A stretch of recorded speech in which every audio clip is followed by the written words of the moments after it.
Guys, I will be dictating two passages every day, one general and one legal. So subscribe to my channel for latest updates. 5 seconds.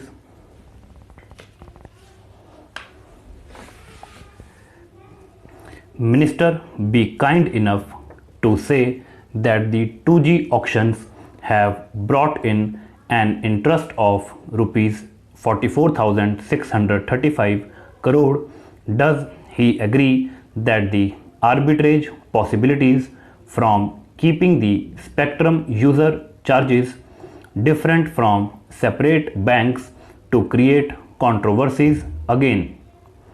In the answer that has been given here is that the spectrum user charge acquired through current auction will be charged at 5% of adjusted gross revenue.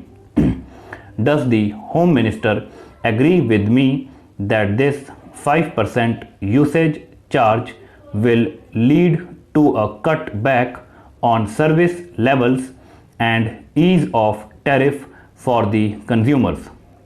But district is not included in the above sanctioned list. The Lok Sabha constituency is a reserved constituency and it is one of the most backward districts in Karnataka. According to committee report on redressal of regional imbalance, ranked it 25th in the State Human Resource Development Index. Population of SC/ST category in this district is about 40%. The ex-serviceman population also has fair share of the poor and backward. The district of my constituency contains 4 talukas, and in this district the ex-servicemen and their dependents population are more than 650.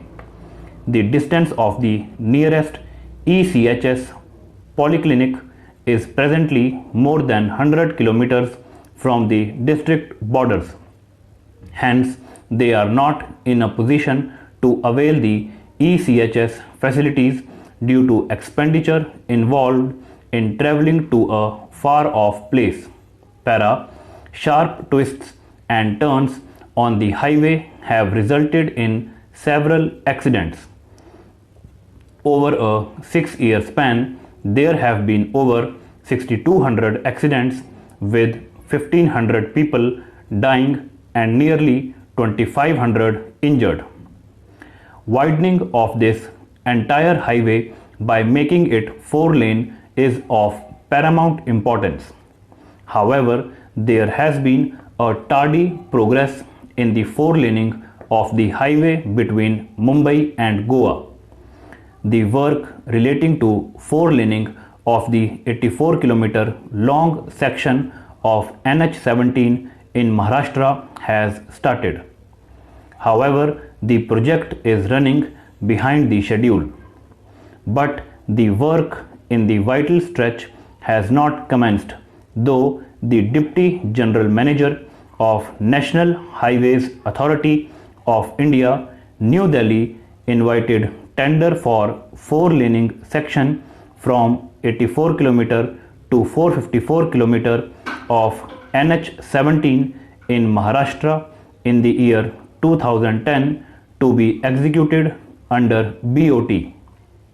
Since this is a vital section providing connectivity to the visiting tourists to the 3 important districts of Maharashtra, the 4-laning of this section assumes extra importance. The widening of the NH17 is bound to create positive spin-off effect on connectivity, traffic movement, development of tourism and business in this region.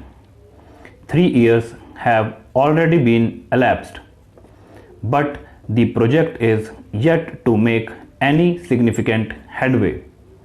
This has caused considerable frustration among the people of the region, especially in the context of frequent road accidents on NH17. the Nuclear Research Establishment conducted a detailed health study among the people living in higher natural background radiation regions HBRRs in Kerala and Tamil Nadu. Due to the presence of thorium and uranium, the background radiation in the fishing villages of all the coastal villages in the Kanyakumari district is very high. So far, the center has completed a survey in Kerala and Tamil Nadu HBRR, that is higher natural background radiation regions. There are clinical records of 16,000 cancer patients from hospitals in Kanyakumari district. Unable to get proper treatment and care, they end up their life. Most of the people in Kanyakumari are economically backward people, due to which they are unable to spend huge amount for treatment like chemotherapy, blood transfusion, etc. And for getting treatment, they have to travel to far off places, to other state or to Chennai. In spite of peaceful talks being taking place recently, 7 mechanized fishing boats were taken away by the Sri Lankan Navy, and also 29 fishermen were taken into custody and kept in jail. Apart from that, nearly 121 Tamil Nadu fishermen are there in Sri Lankan prison.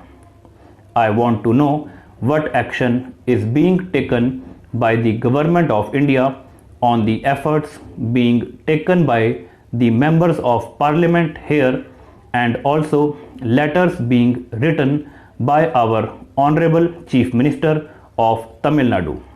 Para, we saw a group of Northeast students being attacked by CRPF right in front of the VP house.